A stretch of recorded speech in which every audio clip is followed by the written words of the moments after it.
Olá, sejam bem-vindos para mais um vídeo aqui no canal Livros de Teologia. Meu nome é Suelen e é com muita alegria que hoje eu vou estar fazendo o review deste livro aqui.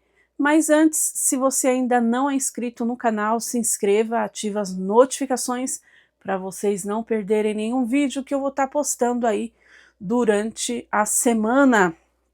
E bora para as especificações do livro. E o nome do livro é Hebreus Desvendado. O autor é Odilon Moreira. A altura do livro é de 22 centímetros. A largura é de 14 centímetros. A espessura é de 4,2 centímetros. São 812 páginas. As folhas são amarelas. O acabamento é de brochura e com orelha. Editora Edifique, juntamente com a editora Academia Cristã. Copyright dele é de 2024. Em lançamento, vindo aqui para o Brasil, o livro já é brasileiro, 2025. Então, deixa eu mostrar aqui para vocês como que é. Olha só a lombada do livro, atrás do livro, o miolo do livro. E aí a gente vai dar uma lidinha aqui atrás. Bora? Deixa eu trazer mais para cá. Vamos lá, gente, olha só. Hebreus Desvendado, uma análise exegética e teológica verso a verso. Volume 1. Não é apenas um livro, é uma dimensão cuidadosa nos primeiros 6 capítulos de uma das epístolas mais profundas do Novo Testamento.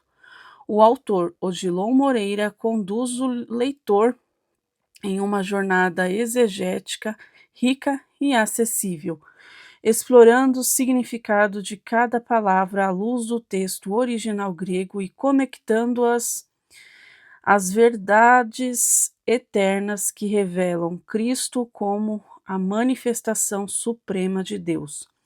A obra ilumina como Hebreus transcende sua época ao unir as promessas do Antigo Testamento à sua consumação em Cristo.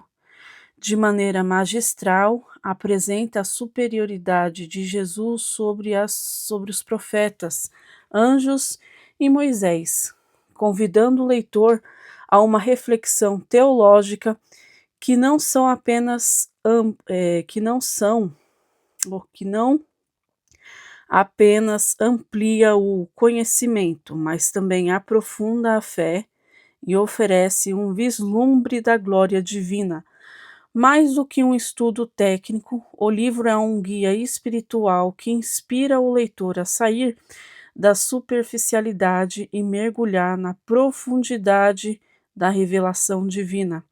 A transição das antigas alianças para a nova aliança em Cristo é abordada com precisão teológica e aplicação prática, demonstrando como o descanso prometido por Deus é alcançado por meio da fé perseverante. Se você busca compreender os aprofundamentos da fé cristã, fortalecer sua jornada espiritual e explorar as riquezas das Escrituras, Hebreus Desvendado, uma análise exegética e teológica verso a verso, volume 1, é leitura indispensável. Que esse estudo ilumine sua mente, aqueça seu coração e renove sua esperança na palavra viva e eficaz de Deus. Hebreus 14, 12. Certo, meu povo? Então vamos lá. Vamos ver aqui, olha a página aqui, a capa. Eu achei uma capa bem bonita, tá? Então aqui está o nosso querido irmão Odilon, certo? A formação dele é bacharel em teologia, licenciado em filosofia, pós-graduação em exegese e interpretação bíblica, pós-graduado em analítico do Pentateuco. Atuação ministerial, ele é pastor, professor, preleitor, palestrante e escritor. Ele tem também uma página lá no Instagram. Falando em Instagram, você já se inscreveu no nosso Instagram? Você já nos segue no Instagram? Se você não nos segue, vocês estão perdendo, tá bom? Que eu deixei um pouquinho abandonado lá. Mas eu estou voltando, gente. Voltando ativa, tá bom? Então, se você ainda não nos segue lá na página, siga canal Livros de Teologia e também nos siga também na página de Mulher e Teologia. Em breve vou estar postando lá vários e vários livros voltados também para a área de teologia, mas voltado para a área das mulheres. Então, vai ser mais um canal específico mesmo, voltado para as mulheres. E esse canal aqui é de um público geral, já que o meu antigo canal de Mulher e Teologia tinha mais irmãos. Então, quando eu fiz aquele canal, era mais voltado realmente para as mulheres, mas não foi possível. Então, eu fiz esse daqui, canal Mulher e Teologia. E aquele lá vai ser mais, eu vou fazer devocionais, essas coisas, tá certo? Então, gente, olha, eu comprei esse livro no dia 28/8/2025, na livraria Ebenezer, que também é uma editora agora. Gastei R$60, eu comprei na pré-venda, mas demorou muito para chegar, porque não encontrou meu endereço e tal. Então, eu demorei também para gravar também para vocês também, que é um erro, né?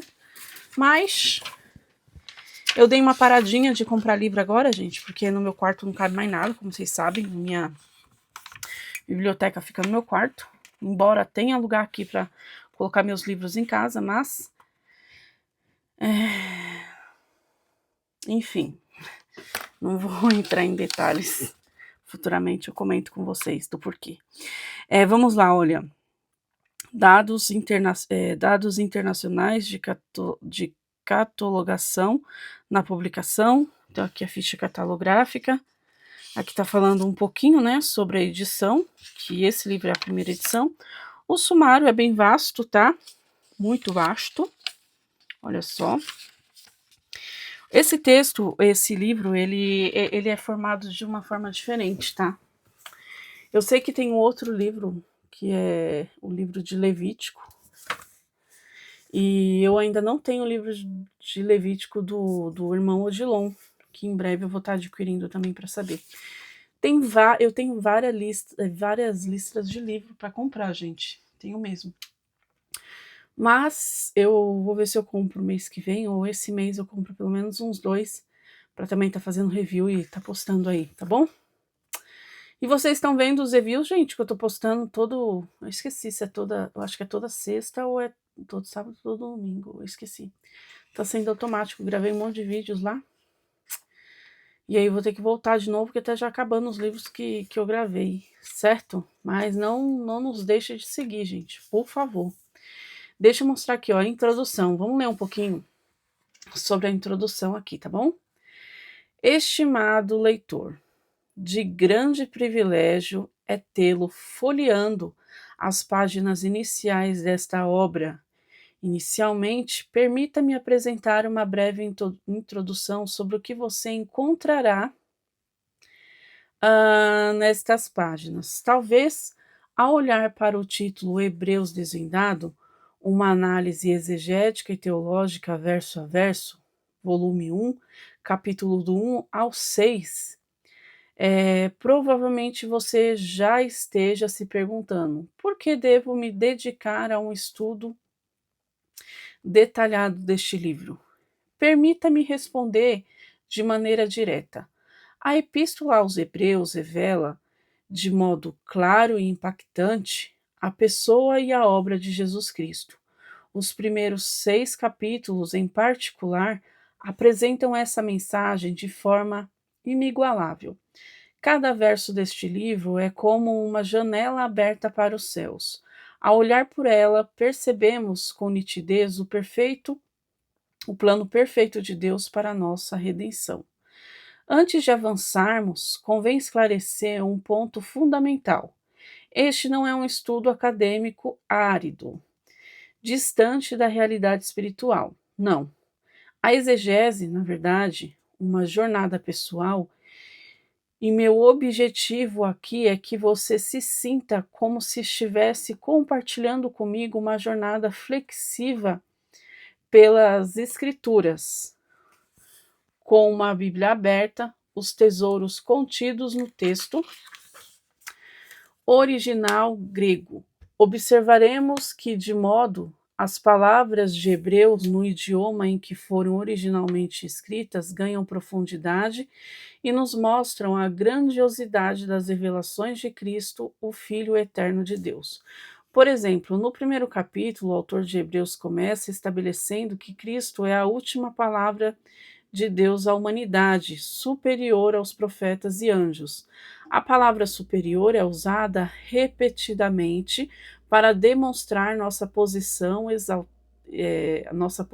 exaltada de Cristo, explorando o uso de Salmos e o Antigo Testamento para mostrar como o Filho de Deus é colocado como herdeiro de todas as coisas e sustentador do universo. E aí tá os versículos aqui, tá bom? Aqui a teologia é clara. Jesus é a exata expressão do ser de Deus. E o estudo exegético desvenda o significado por trás dos termos gregos, cuja finalidade é indicar a divindade de Cristo. E aí vai indo. Aí vai falar aqui o segundo capítulo, o terceiro, por diante. Tá certo, meu povo? Vamos indo mais adiante. Aqui eu já separei. Vai explicar aqui Hebreus. Então, gente, vai explicar Hebreus do capítulo 1 ao 6, versículo por versículo. Vocês não se assustem, é isso mesmo que vocês vão ver aqui. Aqui, olha, Hebreus capítulo 1 vai falar assim, manifestação suprema, a superioridade de Cristo e a revelação final de Deus, certo? Aqui, olha, vai estar trazendo o verso do livro da NAA, depois o verso grego e depois a transliteração. E aqui está falando dos livros que foi tirados, tá bom? A análise exegética deste versículo 1, você vai encontrar aqui, vai ser desse jeitinho o livro, todo o livro, tá bom? Versículo por versículo, olha. A análise exegética, depois você vai encontrar aqui, olha. E a análise teológica. Esses dois. Aí depois já vai vir o versículo 2. Sempre esses dois pontos aqui vai ser abordados, tá bom? Isso em todo o livro, tá? Então aqui, olha, a análise exegética do versículo 1. Ao iniciar a análise dos versos de Hebreus, já apresento cada detalhe tem um propósito maior. Hebreus capítulo 1, versículo 1, Salmo 19:1, Isaías 55, versículo 9, Romanos capítulo 1, versículo 20, João capítulo 5, versículo 39 e Hebreus capítulo 11, versículo 6. O autor começa de forma bastante direta, como se quisesse nos colocar no centro de uma grande história. E aí mostra aqui outros versículos, tá? Em vez, ele faz isso com uma profundidade que só é permitida, que só é percebida quando paramos para refletir, e aí mostra aqui novamente alguns versículos para vocês estarem analisando. Por isso que a Bíblia é bom estar sempre do ladinho, para você estar lendo aqui, tá bom? Os magníficos versículos de abertura dessa passagem mostram a expressão imediata da perspectiva teológica do autor. Ele movimenta-se saindo da revelação do passado e entra na revelação definitiva. Ele parte da palavra de Deus aos pais. E aqui está o grego, né? Patracium. Ou é latim, não sei. No Antigo Testamento e penetra na palavra final do seu Filho, Jesus Cristo. Primeiramente, o autor dá-nos sua doutrina a respeito de Jesus, a fim de estabelecer o tom do livro todo. Portanto, o prólogo cristológico introdutório nesses versículos é semelhante ao prólogo do quarto evangelho. E aqui está o texto bíblico. Em sua função e também na teologia cristocêntrica. Todavia, o autor não deseja apresentar essa cristologia exata sem primeiro indicar que a palavra falada de Deus em seu Filho constitui obra proveniente do passado, das realidades que se identifica não sendo estranho a elas.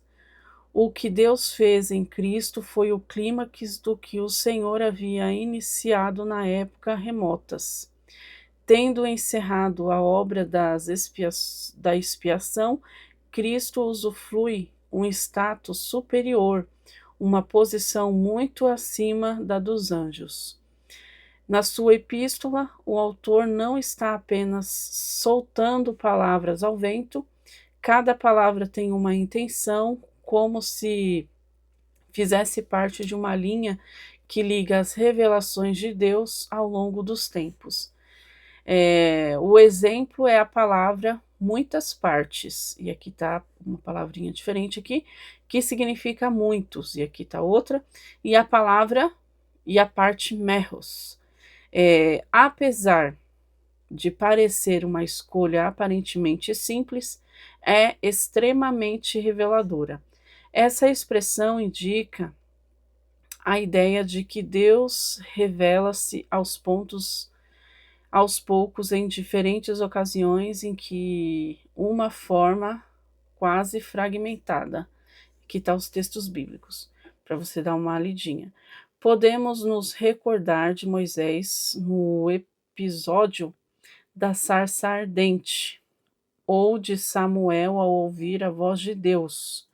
Apesar de serem extraordinariamente, cada um desses momentos eram apenas uma parte do todo, né? A palavra Deus foi transmitida com frequência na antiga aliança como um único objetivo: trazer o homem à comunhão novamente com Deus.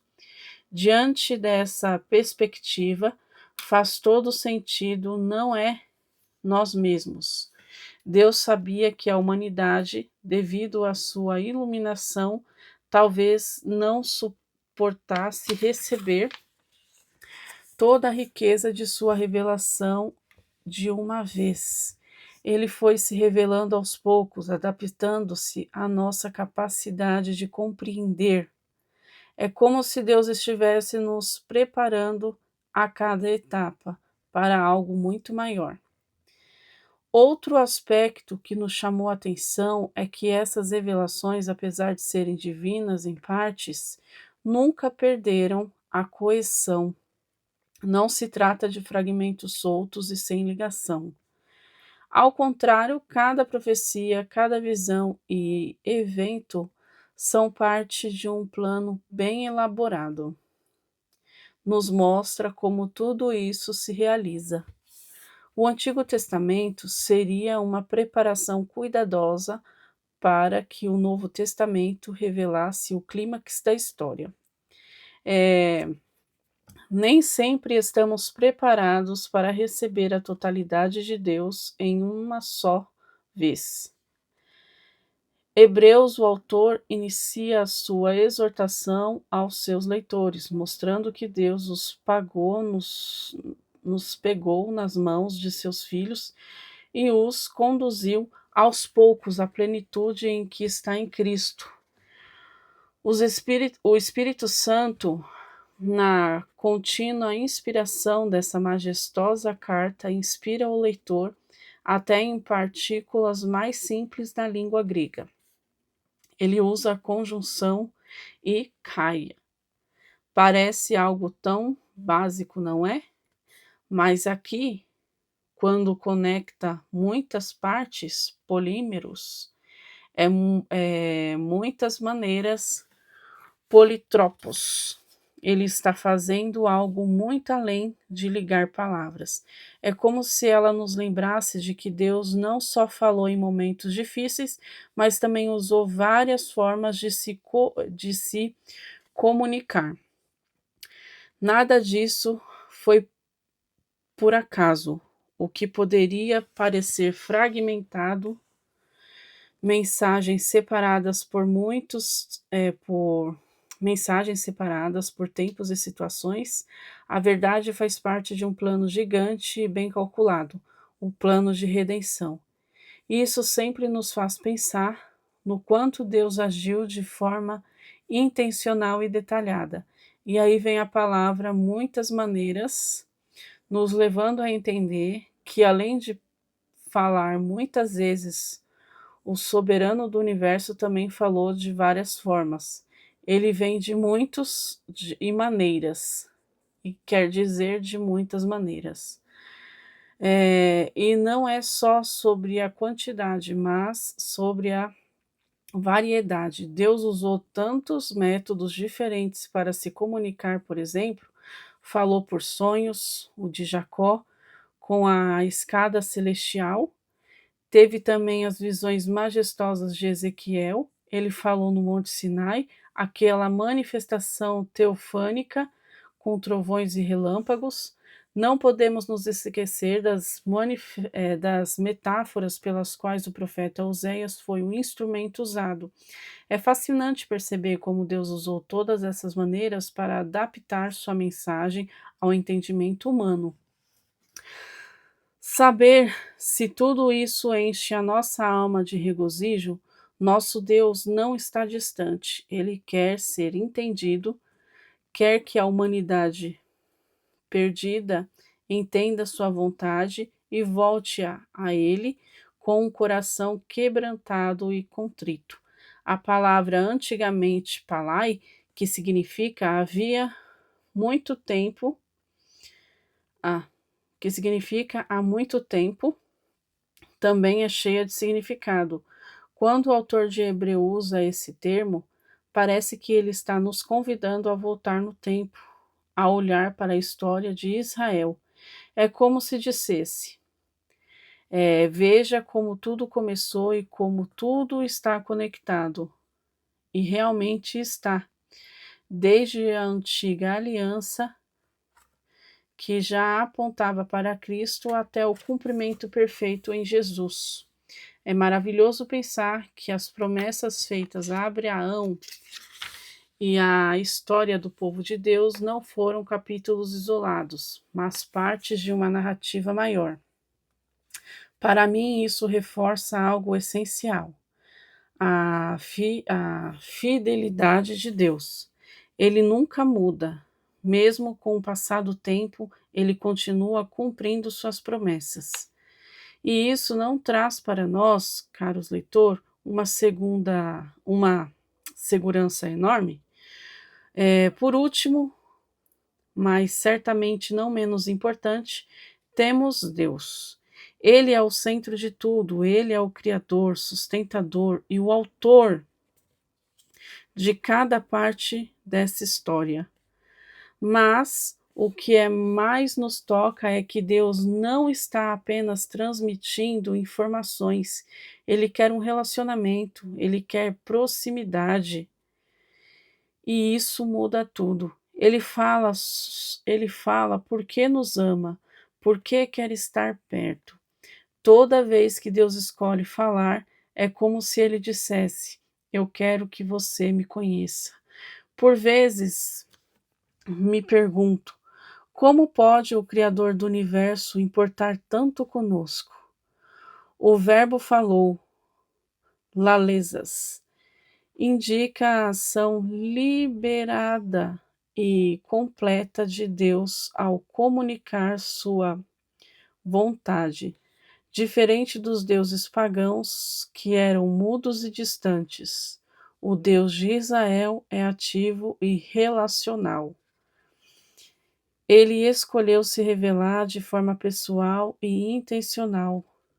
O uso do airisto sugere que essa ação de falar foi concluída, apontando para a revelação que culmina em Cristo, a qual é definitiva e suficiente para a salvação e conhecimento de Deus.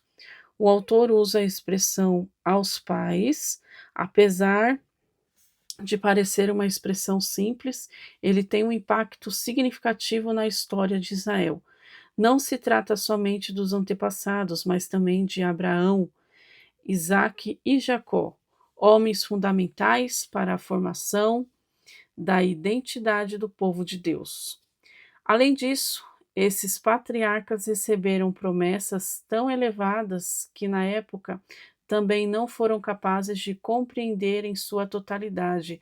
Essas promessas, na verdade, apontavam diretamente para o Messias, o Filho de Deus. É interessante notar que essas promessas não ficam no passado como algo distante e esquecido. Pelo contrário, elas se estendem por gerações como uma corrente que não se interrompeu. Essa ligação pode ser percebida em textos como Salmo 105, verso 8 ao 11 e Isaías 51, 2. Não se trata apenas de uma história, mas de uma realidade que ainda nos atinge profundamente. Ao mencionar os pais Patrácio, o autor está realizando um registro histórico. Ele busca nos lembrar de algo essencial. Pertencemos a um plano maior.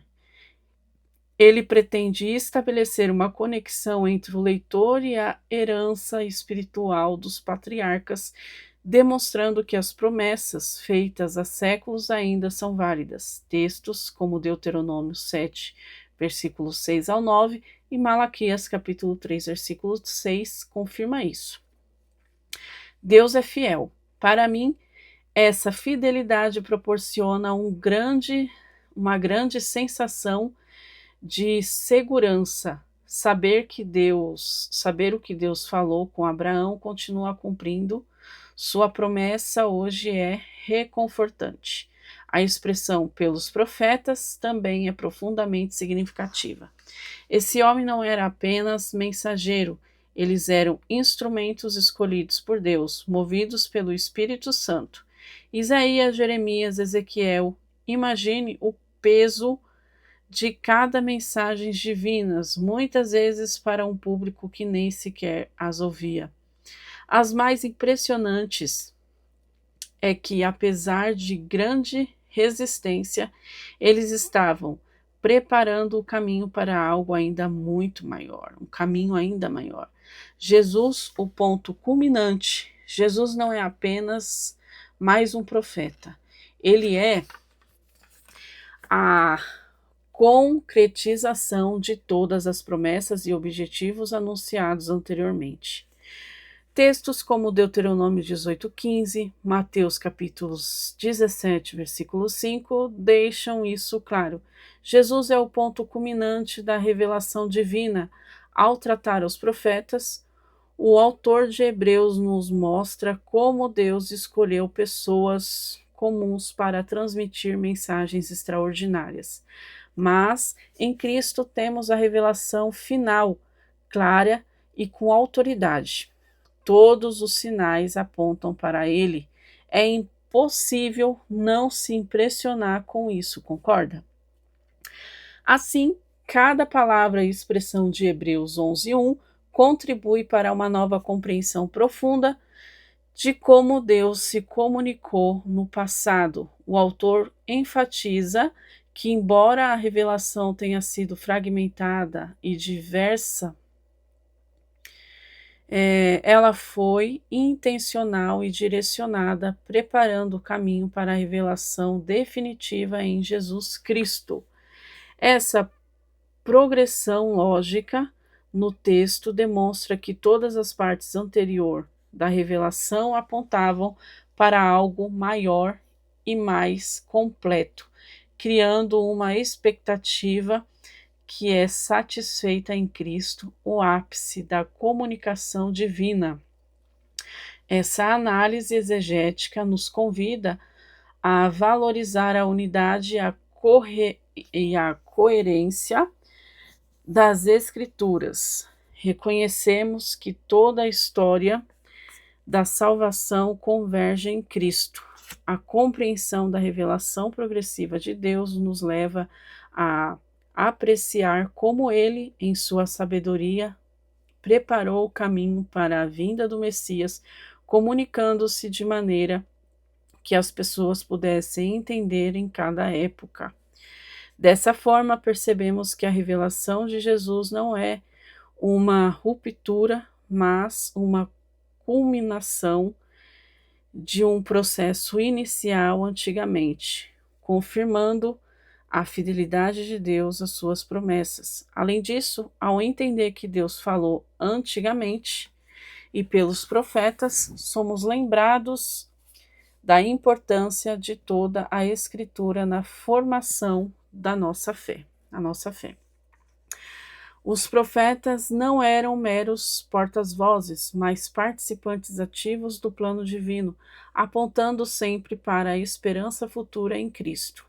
Através deles, Deus revelou seus propósitos e caráteres, preparando a humanidade para a revelação suprema de Jesus. Essa continuidade reforça a confiabilidade da mensagem divina e a sua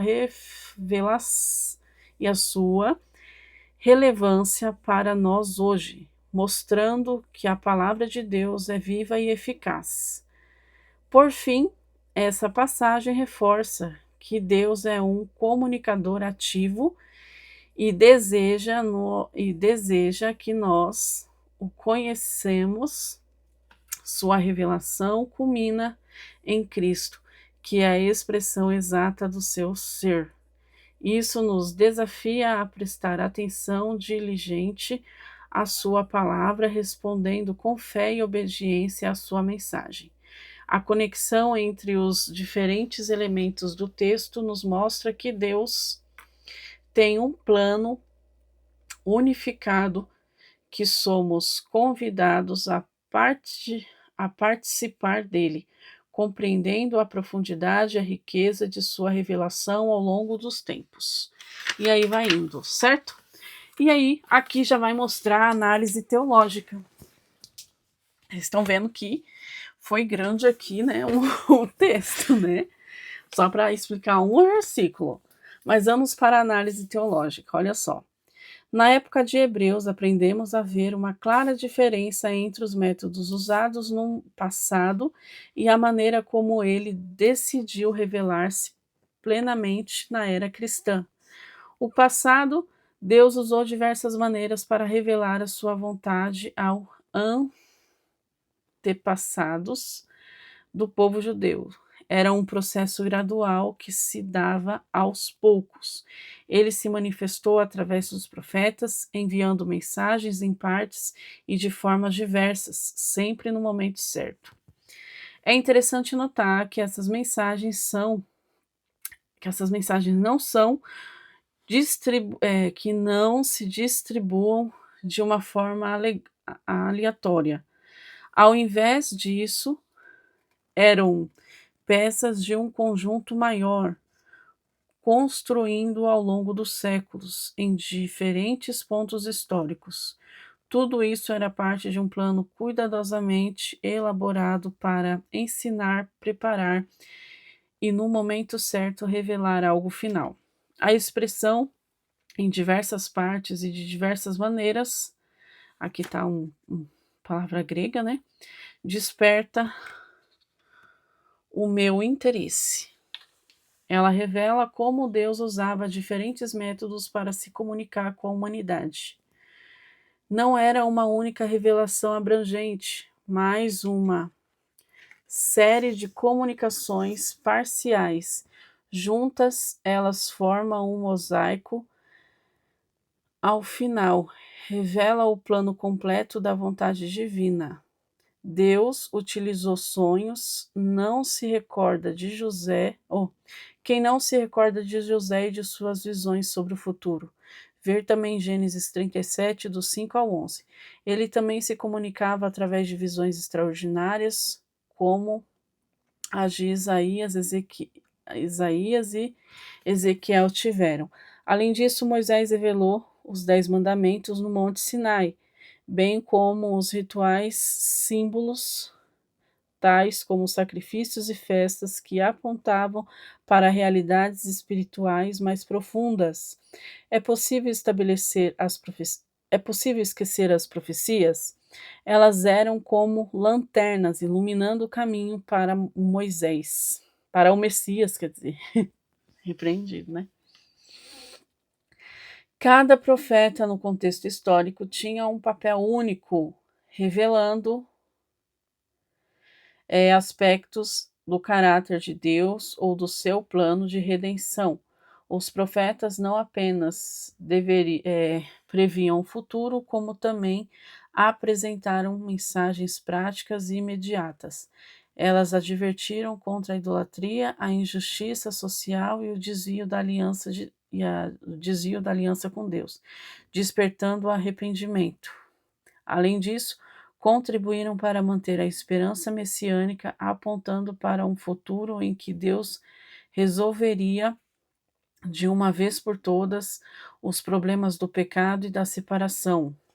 Apesar de suas mensagens serem extremamente poderosas, eram fragmentadas e sempre apontavam para algo maior que estavam por vir.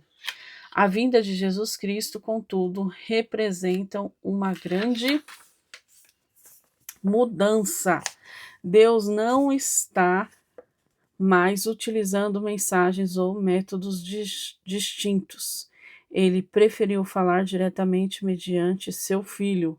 Jesus não é apenas um mero profeta, ele é a revelação final e completa de Deus, superando todas as anteriores. Ele expressa de forma perfeita de forma perfeita a essência de Deus, seu caráter, natureza e vontade. Em Cristo é possível perceber a manifestação plena da divindade em forma humana. Deus tornou-se visível e acessível. Ao final, percebemos que tudo o que os profetas disseram, todo o sistema sacrificial e cada revelação divina apontavam para Jesus. Ele é o autor, ele é o ponto alto onde tudo tem sentido. Jesus nos fala, Cristo nos fala, mas também nos chama para perto de si, oferecendo a solução definitiva para a nossa separação de Deus. Certo, meu povo? Olha só, a gente leu um capítulo inteirinho referente ao versículo 1 de Hebreus, certo? E aí, aqui tem ó, Hebreus capítulo 1, versículo 2. E aí vai indo, olha, análise, vai ser sempre desse jeitinho, análise exegética e análise teológica, tá bom? Vai ser tudo isso que vocês vão ter. E aí depois aqui, olha só, no final a gente vai ter a bibliografia dos exemplos aí que foi tirados dele. Tá bom? Aqui tem comentário africano. E aí vai indo. Certo, meu povo? Vocês gostaram do review? Eu tentei aqui fazer um review diferente, tentando ler aí todo o capítulo para vocês terem uma ideia de como que é o livro. Certo, meu povo? Então, se você ainda não é inscrito aqui no canal, já te convido, se inscreva, ative as notificações para vocês não perderem nenhum vídeo que eu estarei postando aí durante a semana. Deus abençoe a todos e tchau!